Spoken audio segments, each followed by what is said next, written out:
विद्यार्थी मित्रांनो, गेल्या तासाला आपण प्रोग्रेसिव्ह वेव्हच्या प्रॉपर्टीज आणि त्याची डेफिनेशन बघितली. आता आजच्या तासाला आपण प्रोग्रेसिव्ह वेव्हचं इक्वेशन कसं तयार होतं हे बघणार. तुम्हाला दिलेल्या टेक्स्टबुकमध्ये, बोर्डानं दिलेलं जे टेक्स्टबुक आहे त्याच्यामध्ये प्रोग्रेसिव्ह वेव्हचं जे इक्वेशन दिलं ते तसं डायरेक्ट दिले. ते कसं येतं ह्याबद्दल तुम्हाला त्याचं जास्त एक्सप्लेनेशन त्याच्यात दिलेलं नाही आहे, पण तुम्हाला ते समजावं की हे नेमकं कसं होतं त्यासाठी आपण हे आज इक्वेशन थोडं सविस्तर बघणार आहे. तर डिस्प्लेसमेंटसाठी जे इक्वेशन असते ते आपण ऑसिलेशन टॉपिकमध्ये शिकलो आहे, आणि त्यासाठी आम्ही एक इक्वेशन मिळालं होतं, displacement X is equal to A sine omega T. इथं आपण डिस्प्लेसमेंट एक्स न म्हणता वाय असं म्हणणार आहे. त्याचं कारण असं की दिलेल्या डायग्रॅममध्ये बघा, पार्टिकल ओ या पोझिशनला असेल तर particle up and down vibrate होतं, तो वाय ॲक्सिसला व्हायब्रेट होतो. म्हणून पार्टिकलची होणारी डिस्प्लेसमेंट किंवा व्हायब्रेट होणाऱ्या पार्टिकलच्या व्हायब्रेशनची डिस्प्लेसमेंट ही वाय ॲक्सिसला होते. म्हणून डिस्प्लेसमेंटचं इक्वेशन आपण Y is equal to A sine omega T असं लिहिणार. आता ओ हा पार्टिकल किंवा ओ या ठिकाणी असणारा पार्टिकल व्हायब्रेट होत असतानाचं आपण इक्वेशन मिळवलं Y is equal to A sine omega T. आता त्याच ठिकाणी पुढं पी या पोझिशनला ओ पासून एक्स एवढ्या अंतरावरचा एक पार्टिकल आहे जो पी या पोझिशनला आहे, तो सुद्धा अप अँड डाऊन वाय ॲक्सिसच्या डायरेक्शननं व्हायब्रेट होतो. तर त्या पार्टिकलचं व्हायब्रेशन मिळवण्यासाठी, त्याची डिस्प्लेसमेंट मिळवण्यासाठी, त्याचा डिस्प्लेसमेंटचं इक्वेशन जर लिहायचं असेल तर ते आपण Y is equal to A sine omega T minus phi असं लिहितो. आता ओमेगा टी मायनस फाय एवढ्यासाठी की ओमेगा टी एवढ्या फेजनं ओ या ठिकाणचा पार्टिकल व्हायब्रेट होतो, तर पी या पोझिशनचा पार्टिकल व्हायब्रेट होत असताना तो ओ या ठिकाणच्या पार्टिकलच्या मागे राहतो, बिहाइंड असतो, किंवा त्याला लॅक ऑफ फेज असं म्हणतात. म्हणजे अगोदर ओ या ठिकाणचा पार्टिकल व्हायब्रेट होईल आणि त्याच्यासारखाच पण काही फेज उशिरानं पी या ठिकाणचा पार्टिकल व्हायब्रेट होईल. कारण प्रोग्रेसिव्ह वेव्ह ही लेफ्ट साईडपासून राईट साईडला प्रोपोगेट होते. त्याची डायरेक्शन तशी डायग्रॅमच्या तिथं दाखवलेली आहे. त्यामुळं displacement equation of another particle at position P is Y is equal to A sine omega T minus phi असेल, आणि मायनस फाय एवढ्या फेजनं पी या ठिकाणचा पार्टिकल ओ या ठिकाणच्या पार्टिकलच्या पेक्षा फाय एवढ्या फेजनं मागे असेल. आता आम्हाला हे समजलं, आम्ही हे जे वायचं इक्वेशन आम्हाला मिळालं त्याला आम्ही इक्वेशन नंबर दिलं 2. आता एका वेव्हचा एकूण फेज डिफरन्स हा 2 पाय एवढा असतो. एक वेव्ह किती फेजची तयार होते तर 2 पाय, त्याला 360 डिग्रीमध्ये आपण म्हणतो, आणि फेज म्हणलं तर तो होतो रेडियनमध्ये 2 पाय. मग युनिट लेंथचा जर फेज आम्ही मिळवायचं म्हटलं तर तो फेज आम्ही phase difference is equal to 2 pi bye lambda. का तर एक युनिट लेंथ मिळवायची आहे म्हणजे त्याला लॅमडा एवढ्या एका वेव्हच्या वेव्हलेंथनं डिवाईड करावं लागतं. तर फेज डिफरन्स मिळवतो आपण 2 pi bye lambda. What is lambda? Lambda is the length of full wave, किंवा त्याला वेव्हलेंथ असं म्हणतो. जर युनिट लेंथचा फेज डिफरन्स 2π/λ असेल तर पार्टिकल पी या पोझिशनला असताना एक्स एवढ्या अंतरावरती ओ पासून असताना त्याचा जो फेज आहे ओ पासून पी या पार्टिकलचा एकूण फेज आम्ही कसा मिळवणार, तर phi is equal to 2π/λ into distance X. तर हा मिळतो phi is equal to 2π/λ into X किंवा 2πx/λ. ही मिळते फायची व्हॅल्यू. ही जी फायची व्हॅल्यू आम्हाला मिळाली, ही व्हॅल्यू आम्ही इक्वेशन नंबर 2मध्ये पुट केली. तर इक्वेशन कसं तयार होईल, तर इक्वेशन तयार होतं Y is equal to A sine omega T minus 2π/λ into X. हे आम्हाला मिळालं इक्वेशन नंबर 3. आता जर 2π/λ कॉमनली के असं कॉन्स्टंट नाव दिलं आणि केला म्हटलं जातं वेव्ह नंबर, 2π/λ व्हॅल्यू जर के अशी पुट केली तर इक्वेशन नंबर 3 जे आम्ही मिळवले ते असं तयार होईल Y is equal to A sine omega T minus K X. कारण के इज इक्वल टू काय म्हणलं आपण 2π/λ आणि त्याला आपण म्हणणार आहे केला इथं वेव्ह नंबर. आपण ऑसिलेशन टॉपिकमध्ये केला फोर्स कॉन्स्टंट असं म्हणत होतं. इथं केचा मिनिंग होतं आपण घेतोय आपण वेव्ह नंबर. तर आता आपल्याला ओमेगाची अजून व्हॅल्यू माहिती आहे. ओमेगा इज इक्वल टू आपण 2π/t असं लिहितो. जर omega is equal to 2π/t ही व्हॅल्यू इक्वेशन नंबर 4मध्ये पुट केली किंवा इक्वेशन नंबर 3मध्ये केली.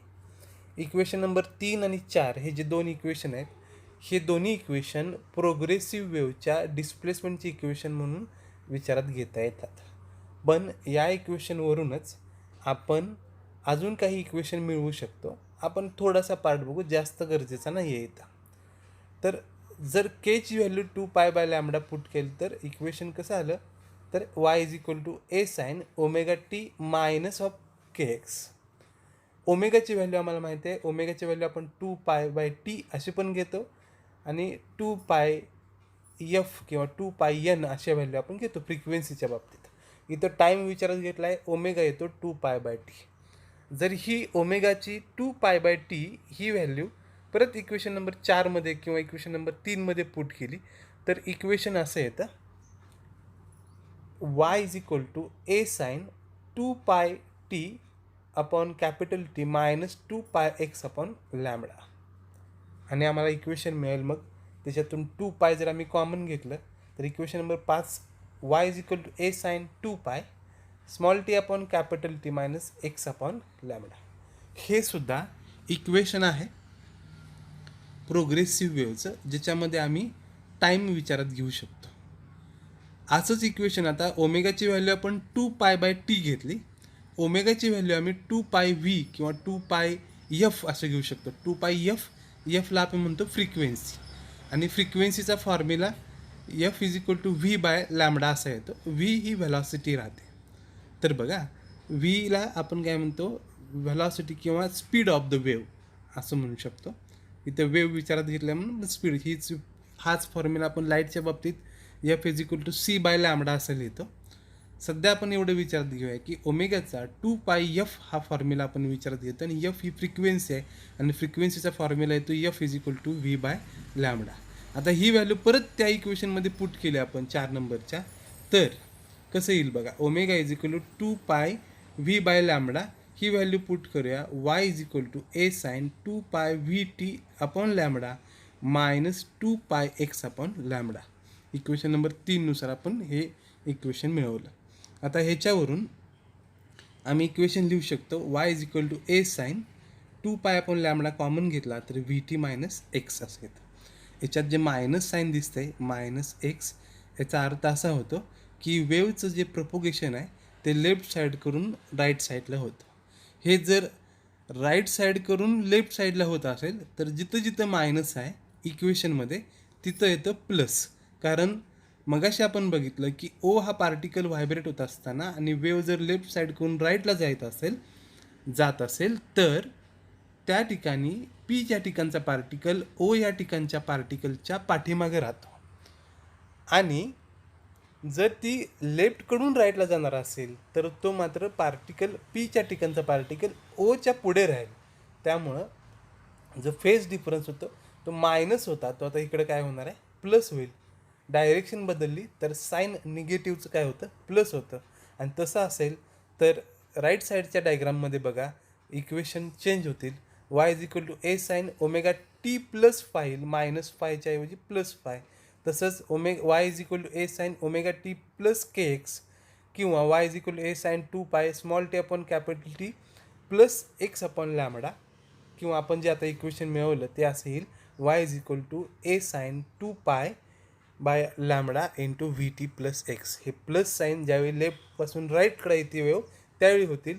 ती जर वेव राईटकडून लेफ्टला जाणार असेल तर पार्टिकल तेवढ्या फेजनं पी या ठिकाणचा पार्टिकल मागे राहतो म्हणून मायनस आणि इकडं पुढे राहतो म्हणून प्लस.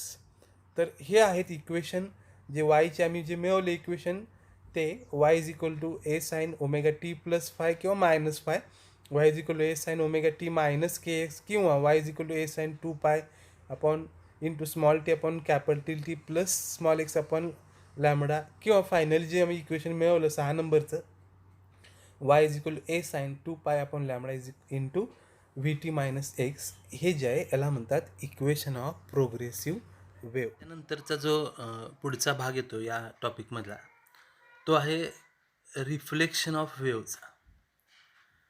म्हणजे एखादी वेव एका मिडियममधून दुसऱ्या मिडियममध्ये जात असते.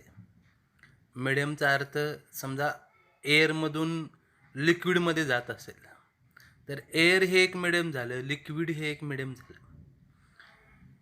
एक लहान बारीक दोरी असेल आणि त्या दोरीला जाड दोरीची गाठ बांधली तर दोरीला दिलेली वेव किंवा दोरीला आपण ट्रिगर केल्यानंतर त्याच्यामध्ये तयार होणारी वेव जर लहान दोरीतून जाड दोरीकडे जात असेल तर ज्या ठिकाणी गाठ येते तिथं मीडियम चेंज होतं. लहान किंवा बारीक दोरी जी आहे ती रेअरर मीडियम म्हणून काम करते तर जाड दोरी जी आहे ती डेन्सर मीडियम म्हणून काम करते. तर हे काही एक्झाम्पल आहेत ज्याच्यावरून आपल्याला मीडियम लक्षात येते. वेव प्रोपोगेट होत असताना वेव एका ठिकाणावरून दुसऱ्या ठिकाणावर जात असताना त्यालाच आपण प्रोपोगेट होणं असं म्हणतो. ती जर मीडियम चेंज करत असेल तर मीडियम चेंज करत असताना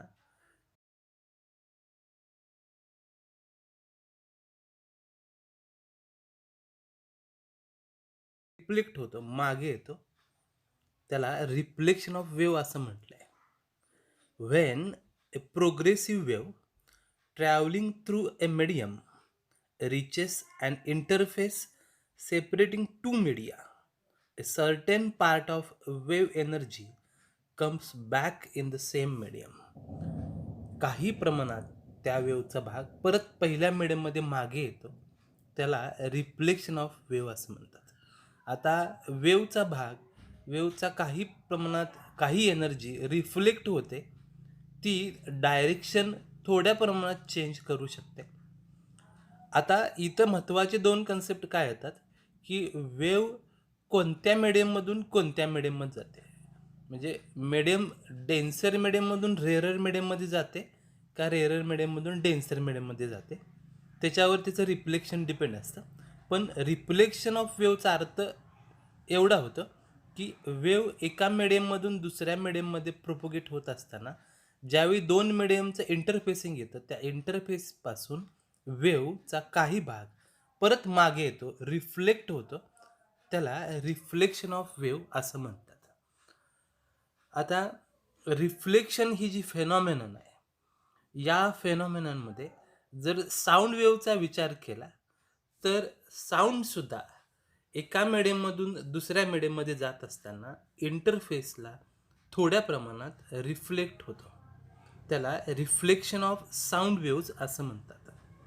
तर हा जो पार्ट आहे रिफ्लेक्शनचा तो आपल्याला या रिफ्लेक्शन ऑफ वेव्हमध्ये समजून घ्यायचा आहे.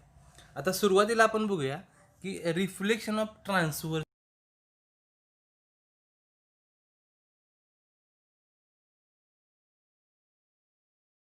दोरी आहे.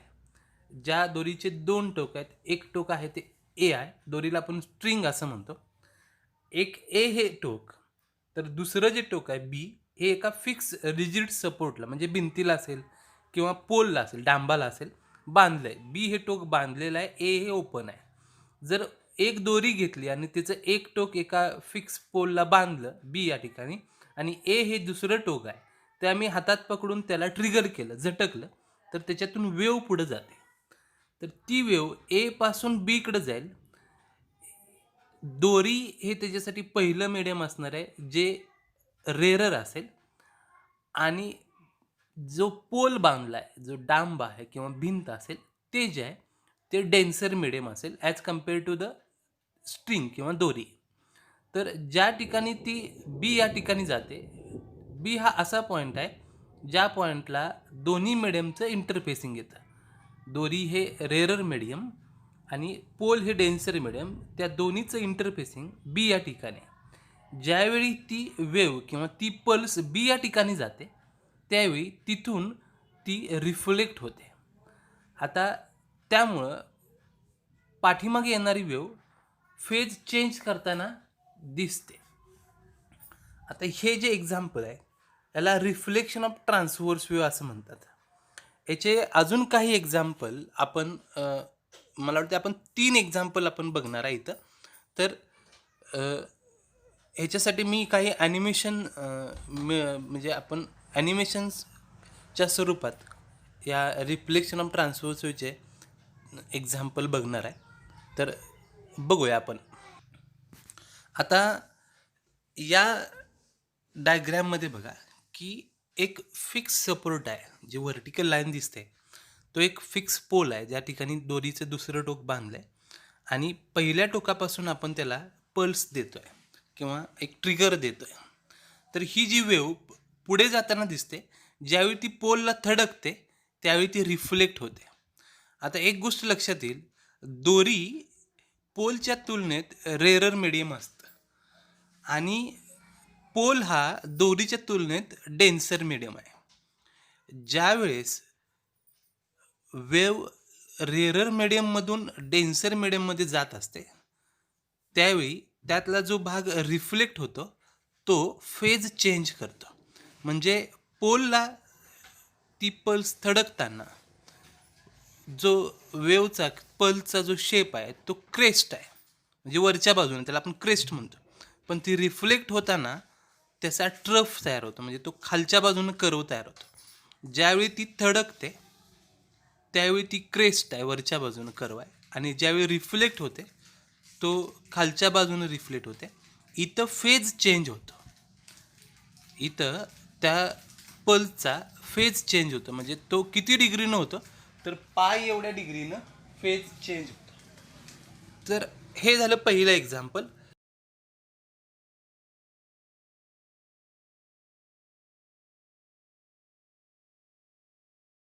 जर दुसरं टोक ओपन असेल आणि त्याला आपण जर ट्रिगर दिली, तर त्याची जाणारी जी पल्स आहे, ज्यावेळी ती फिक्स सपोर्टला, रिजिड सपोर्टला ज्यावेळी थडकेल, रेरर मीडियमपासून डेन्सर मीडियमला ज्यावेळी इंटरफेस होईल, त्यावेळेस ती डेन्सर मीडियमपासून रिफ्लेक्ट होते, आणि रिफ्लेक्ट होताना त्याचा तिथं फेज चेंज होतो. याला म्हणतात रिफ्लेक्शन ऑफ ट्रान्सव्हर्स वेव्ह. हे रिफ्लेक्शन ऑफ ट्रान्सव्हर्स वेव्हचं एक एक्झाम्पल झालं. आता इथं आपण एक दुसरं एक्झाम्पल बघतोय.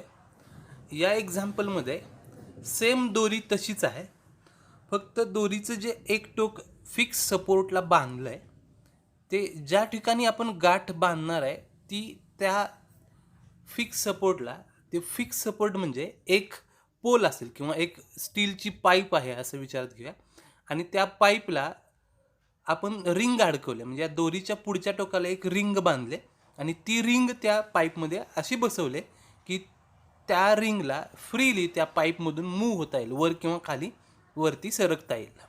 मगाशी जे एक्झाम्पल बघितलं त्या एक्झाम्पलमध्ये आपण असं बघितलं की जे बांधलेलं टोक होतं ते फिक्स होतं, ते हलणार नव्हतं, त्याची पोझिशन चेंज होणार नव्हती. इथं मात्र जे दोरीचं टोक आपण त्या पोलला बांधतो किंवा पाईपला बांधतो,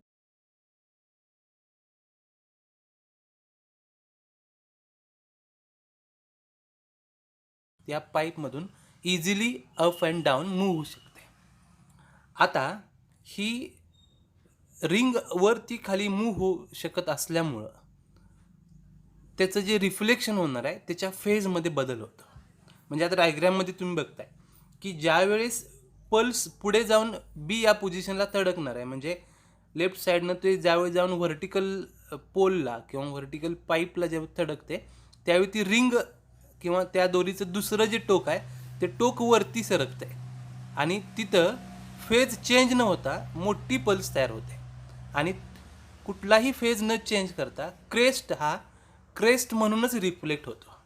मगाशी आपण ज्या डायग्राममध्ये बघितलं तिथं क्रेस्ट हा ट्रब म्हणून रिफ्लेक्ट होता. जर वरच्या बाजूला कर्व तयार होत असेल तर त्याला आपण क्रेस्ट म्हणतो, आणि जो खालच्या बाजूला होत असेल तर त्याला आपण ट्रब म्हणतो. हे आपण वेव्ह मोशनमध्ये शिकलो आहे. ट्रान्सव्हर्स वेव्हमध्ये क्रेस्ट आणि ट्रब आपण शिकलो आहे. इथं क्रेस्ट जो आहे ट्रान्सव्हर वेव्हचा तो चेंज होऊन रिफ्लेक्ट होताना ट्रब न होता तो क्रेस्ट असाच रिफ्लेक्ट होतं, कारण दोरीचं जे दुसरं टोक आहे ते जे रिजिड सपोर्टला बांधलंय त्याला रिंग आहे आणि ते इझिली वरती सरकते. तर इथं पल्स फेज चेंज करत नाही. ह्याचं रिझन काय, तर ते जे बांधलेलं टोक आहे ते फ्रीली मूव्ह होऊ शकतं. याचा अर्थ की ट्रान्सव्हर्स वेव्ह रिफ्लेक्ट होताना इथं क्रेस्ट हा क्रेस्ट म्हणूनच रिफ्लेक्ट होतं. हे झालं ट्रान्सव्हर्स वेव्हच्या रिफ्लेक्शन ऑफ ट्रान्सव्हर्स वेव्हचं दुसरं एक्झाम्पल.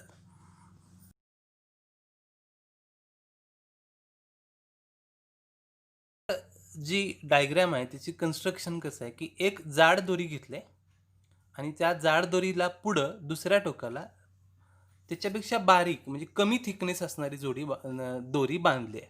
एक जास्त थिकनेस असणारी जाड दोरी जी डार्क ब्लॅक लाईन दिसते आणि जी थोडी थिन ब्लॅक लाईन दिसते ती म्हणजे बारीक दोरी आहे असं विचार देऊया. दोन्ही एकमेकाला जोडलेत. आता इथं मीडियम जर विचारात घेतलं तर दोरी हेच मीडियम आहे, पण एक डेन्सर आणि एक रेअरर मीडियम आहे. कसं सांगतो की जी जाड दोरी आहे त्याचं डेन्स जो असणार आहे त्याचं जो डेन्स आहे तो कमी जाड असणार आहे किंवा बारीक दोरीपेक्षा जास्त आहे, किंवा बारीक दोरीच्या तुलनेत जाड दोरी ही डेन्सर आहे तर बारीक दोरी ही काय असेल, रेअरर मीडियम असेल. तर इथं आपण आता दोन मीडियम विचारात घेतलो. एक जाड दोरी त्याला म्हणायचं डेन्सर मीडियम, आणि जी बारीक दोरी आहे काळी लाईन छोटी बारीक त्याला म्हणायचं रेअरर मीडियम.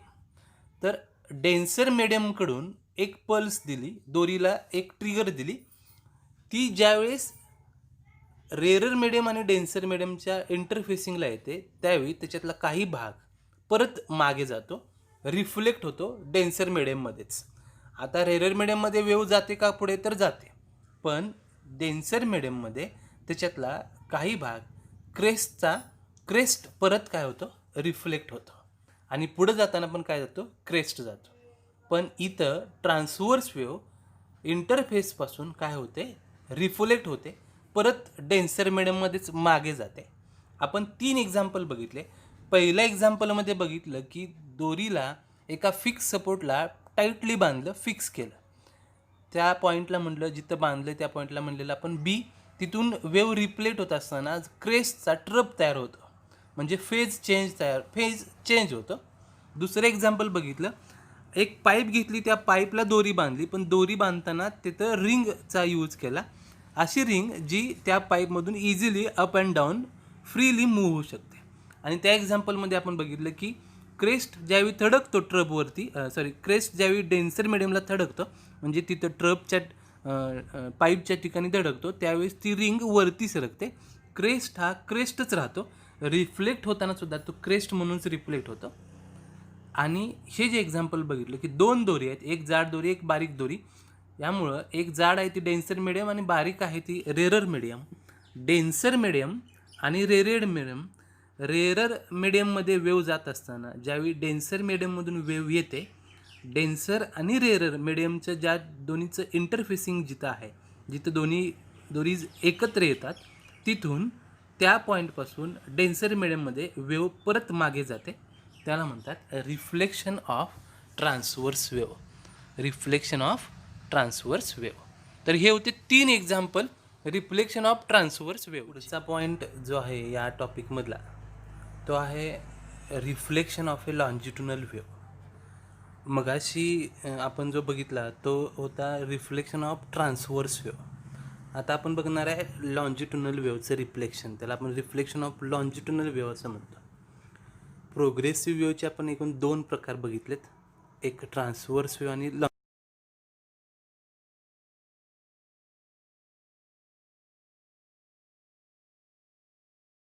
कॉम्प्रेशन अँड रेरिफॅक्शन्स असतात. आता कॉम्प्रेशन आणि रेरिफॅक्शन हे म्हणजे आपण कसं समजून घेणार, तर जिथं कॉम्प्रेशन असतं तिथं प्रेशर जास्त असतं आणि जिथं रेरिफॅक्शन असतं तिथं प्रेशर कमी असतं. आता ही जी वेव्ह तयार होते लॉन्जिट्युनल वेव्ह, त्याच्यामध्ये एक कॉम्प्रेशन आणि एक रेरिफॅक्शन मिळून एक लॉन्जिट्युनल वेव्ह तयार होते. जसं ट्रान्सवर्स वेव्हमध्ये एक क्रेस्ट आणि एक ट्रब मिळून एक ट्रान्सवर्स वेव्ह होते, तसं लॉन्जिट्युनल वेव्हजमध्ये एक कॉम्प्रेशन आणि एक रेरिफॅक्शन मिळून काय तयार होते, तर एक लॉन्जिट्युनल वेव्ह. आता अशा ज्या लॉन्जिट्युनल वेव्हज आहेत त्याचं रिफ्लेक्शन कसं होतं ते आपल्याला बघायचं आहे. तर एक्झाम्पल बघूया एक छोटंसं, की एक समजा रिजिड वॉल असेल, एक भिंत आहे आणि त्याच्या बाजूला असणारी जी एअर आहे ती रेरर मीडियम म्हणून काम करेल आणि भिंत जी असेल ती डेन्सर मीडियम म्हणून काम करेल. जर वेव्ह इन्सिडेंट केलेली लॉन्जिट्युनल वेव्ह ही जर रेरर मीडियममधून डेन्सर मीडियमकडे जात असेल तर ती ज्यावेळेस डेन्सर मीडियमला इंटरफेस होते, म्हणजे ज्यावेळी रिजिड वॉलवरती थडकते, ती थडकत असताना जर कॉम्प्रेशन थडकलं, आता डायग्राममध्ये आपण बघतोय की जे थडकलं आहे ते कॉम्प्रेशनच आहे. कॉम्प्रेशन थडकलं तर ते रिफ्लेक्ट होताना कॉम्प्रेशन म्हणूनच रिफ्लेक्ट होतं किंवा कॉम्प्रेशनच रिफ्लेक्ट होतं. कसं,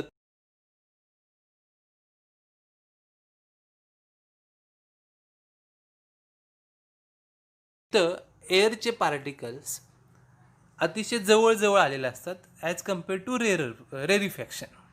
कॉम्प्रेशनच्या ठिकाणी पार्टिकल्स जे असतात ते खूप जवळजवळ आलेले असतात, पण कॉम्प्रेशनकडं एवढी एनर्जी नसते की ती रिजिड वॉलला पुढे ढकलेल.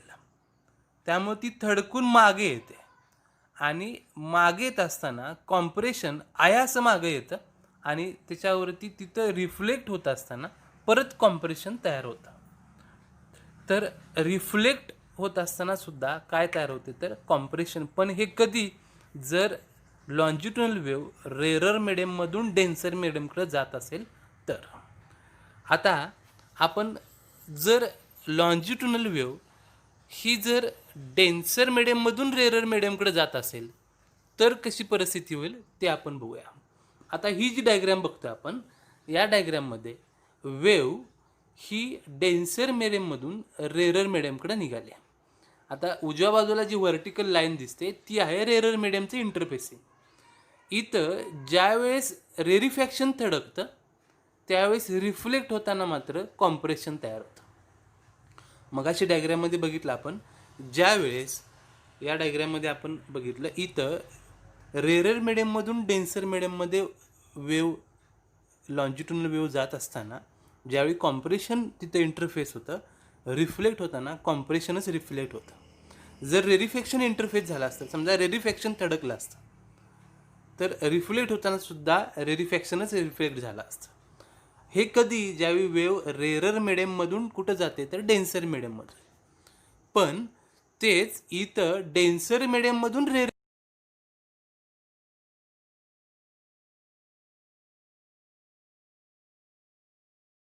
रेरिफॅक्शन थडकलं तर रिफ्लेक्ट होत असताना ते काय होतं, कॉम्प्रेशन तयार होतं. ज्यावेळेस, म्हणजे कन्क्लुजन आम्ही असं सांगू शकतो की ज्यावेळेस वेव्ह लॉन्जिट्युनल वेव्ह रेरर मीडियममधून डेन्सर मीडियममध्ये इंटरफेस होते, त्यावेळी रिफ्लेक्ट होत असताना जर क्रेस्ट इंटरफेस झाला असेल तर क्रेस्टच रिफ्लेक्ट होतं, सॉरी, जर कॉम्प्रेशन इंटरफेस झाला असेल तर कॉम्प्रेशनच रिफ्लेक्ट होतं, जर रेरिफॅक्शन इंटरफेस झाला असेल तर रेरिफॅक्शनच आपल्याला लॉन्जिट्युनल वेव्ह आणि ट्रान्सव्हर्स वेव्ह दोन्हीच्या डायग्राम आहेत. वरती जी दिसते ती आहे लॉन्जिट्युनल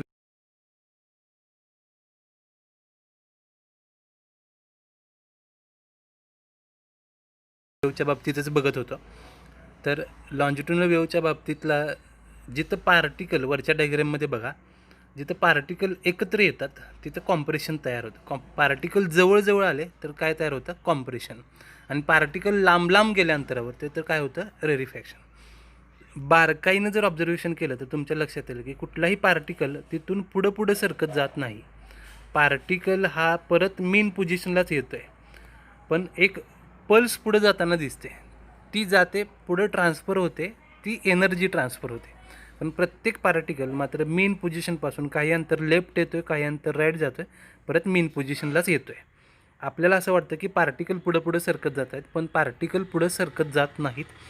इथं फक्त पार्टिकल एका मेन पोझिशनपासून व्हायब्रेट होतात आणि अनेक पार्टिकल एकत्र आले कॉम्प्रेशन तयार होतं आणि पार्टिकल लांब लांब गेले तर रेरिफॅक्शन तयार होतं. ते डायग्राममध्ये दिसतंय. आणि मगाशी डायग्राममध्ये सांगितल्याप्रमाणे जर ही वेव्ह जर रेरर मिडियममधून डेन्सर मिडियमकडे जात असेल आणि या दोन्हीच्या इंटरफेसिंगला जर कॉम्प्रेशन तडकलं तर ते कॉम्प्रेशनच रिफ्लेक्ट होतं आणि रेरिफॅक्शन तडकलं तर रेरिफॅक्शनच रिफ्लेक्ट होतं. कधी जर ती रेरर मिडियममधून डेन्सर मिडियमकडे जात असेल तर. तेच जर वेव्ह ही डेन्सर मिडियममधून रेरर मिडियमकडे जात असेल तर मात्र कॉम्प्रेशनचं रेरिफॅक्शन होतं आणि रेरिफॅक्शनचं काय होतं? कॉम्प्रेशन होतं रिफ्लेक्ट होताना. तर आता अजून एक गोष्ट या डायग्राममध्ये सांगता येईल की वरची जी दिसते डायग्राम ती आहे लॉन्जिट्युनल वेव्हची. जिथं लॉन्जिट्युनल वेव्हचं कॉम्प्रेशन तयार होतं बरोबर त्याच्यासमोर खालच्या डायग्राममध्ये बघा त्याच्या पुढं क्रेस्ट तयार झाला आहे. म्हणजे वरचा कर्व जो येतो तो त्याला आपण क्रेस्ट म्हणतो. आणि जिथं रेरिफॅक्शन तयार झालं त्याच्याच बरोबर समोर काय तयार होते? तर ट्रप तयार होतं.